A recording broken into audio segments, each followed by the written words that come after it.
অসম জাতীয়তাবাদী যুৱ ছাত্ৰ পৰিষদৰ ১বিংশতিতম গোলাঘাট অধিৱেশনত অনুষ্ঠিত হোৱা বিষয় বাছনি সভাত কেন্দ্ৰীয় সমিতিৰ নৱনিৰ্বাচিত বিত্ত সম্পাদক জ্ঞান শৰ্মাক সোমবাৰে সন্ধিয়া জোনাইৰ নাচাৰ চুক উকুমত সাংবাদিকৰ লগতে দল সংগঠনৰ নেতাকৰ্মীয়ে জনালে উষ্ম আদৰণি।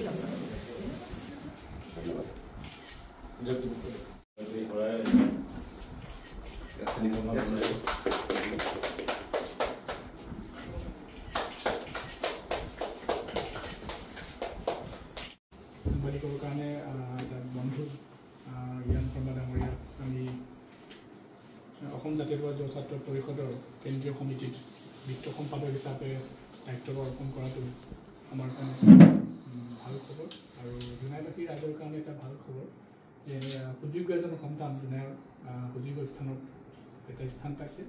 গতিকে সেইবাবে আমি ধেমাজি জিলা সাংবাদিক সন্থাৰ তৰফৰ পৰাও আমি তেখেতক মৰম যাচিব বিচাৰিছোঁ আৰু এই জাপি আৰু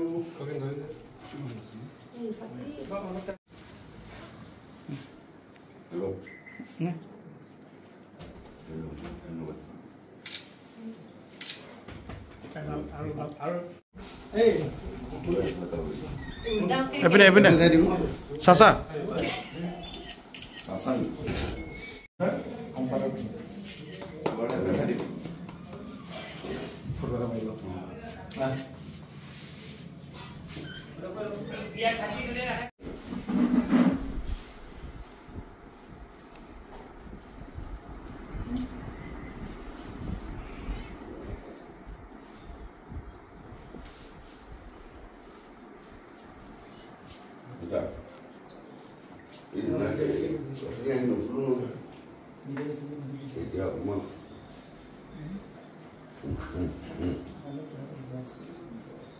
সাংবাদিকৰ কাৰণে বন্ধু জ্ঞান শৰ্মা ডাঙৰীয়াক আমি অসম জাতীয়তাবাদী যুৱ ছাত্ৰ পৰিষদৰ কেন্দ্ৰীয় সমিতিত বিত্ত সম্পাদক হিচাপে দায়িত্ব অৰ্পণ কৰাটো আমাৰ কাৰণে ভাল খবৰ আৰু জোনাইবাসী ৰাইজৰ কাৰণে এটা ভাল খবৰ যে সুযোগ্য এজন সন্তান জোনাইৰ সুযোগ্য স্থানত এটা স্থান পাইছে।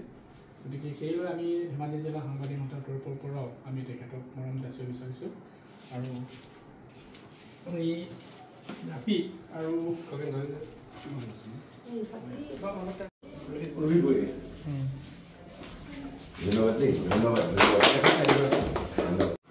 শ্ৰদ্ধাৰ অসম জাতীয়তাবাদী যুৱ ছাত্ৰ পৰিষদ আমাৰ কেন্দ্ৰীয় দ্বিবাৰ্ষিক অধিৱেশন গোলাঘাট অধিৱেশন আমাক জাতীয়তাবাদী যুৱ ছাত্ৰ পৰিষদৰ সন্মানীয় প্ৰতিনিধিসকলে সংগঠনটোৰ এটা গুৰুদায়িত্ব অৰ্পণ কৰিছে। পোনপ্ৰথমে মই জোনাইত উপস্থিত হৈ কেন্দ্ৰীয় সমিতিৰ সন্মানীয় প্ৰতিগৰাকী সভাপতি সম্পাদক মুখ্য উপদেষ্টাকে প্ৰমুখ কৰি নৱনিৰ্বাচিত প্ৰতিগৰাকী সতীৰ্থক মই আন্তৰিক শ্ৰদ্ধা শুভেচ্ছা আৰু কৃতজ্ঞতা জ্ঞাপন কৰিছোঁ। আমাৰ ওপৰত এই গুৰুদায়িত্ব অৰ্পণ কৰাৰ বাবে আমি ধন্যবাদ আৰু কৃতজ্ঞ হৈছোঁ। আশা ৰাখিছোঁ বিগত সময়ছোৱাতো আমি ধেমাজি জিলাখনৰ বিভিন্ন জ্বলন্ত সমস্যাৰ ওপৰত আমি আপোচবিহীনভাৱে মাত মাতি আহিছোঁ আৰু আপোনালোকে এই বিষয়খিনি ভালদৰে অৱগত। এই বৰ্তমান আমাক সমগ্ৰ অসমৰ প্ৰেক্ষাপটত কাম কৰাৰ এটা সুযোগ দিছে।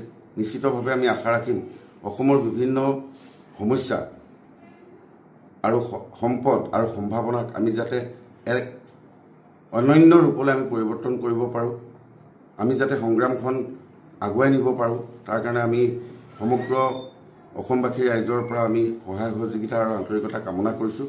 আৰু যুৱ ছাত্ৰ পৰিষদৰ যি নীতি দাবী লক্ষ্য উদ্দেশ্য আছে ই এক মহান উদ্দেশ্য। আজি বিগত 40টা বছৰে যুৱ ছাত্ৰ পৰিষদে অসমীয়া জাতিটোৰ আচলতে অতন্ত্ৰ প্ৰহৰী হিচাপে কাম কৰি আছে আৰু মোৰ যি আপোচবিহীনতা এই আপোচবিহীনতাৰ সত্তাটো মই যাতে ৰাইজৰ আশীৰ্বাদত চিৰদিনৰ কাৰণে মই আচলতে আপোচবিহীন হৈ থাকিব পাৰোঁ, সেইটোৰ কাৰণে মই ভগৱানৰ ওচৰতো আশীৰ্বাদ বিচাৰিছোঁ। সমগ্ৰ অসমৰ প্ৰতিগৰাকী জনসাধাৰণৰ ওচৰতো আশীৰ্বাদ বিচাৰিছোঁ যাতে ভগৱন্তই মোক এই শক্তিকণ প্ৰদান কৰে। এই মুহূৰ্তত মোৰ আশা এইখিনি। ধন্যবাদ।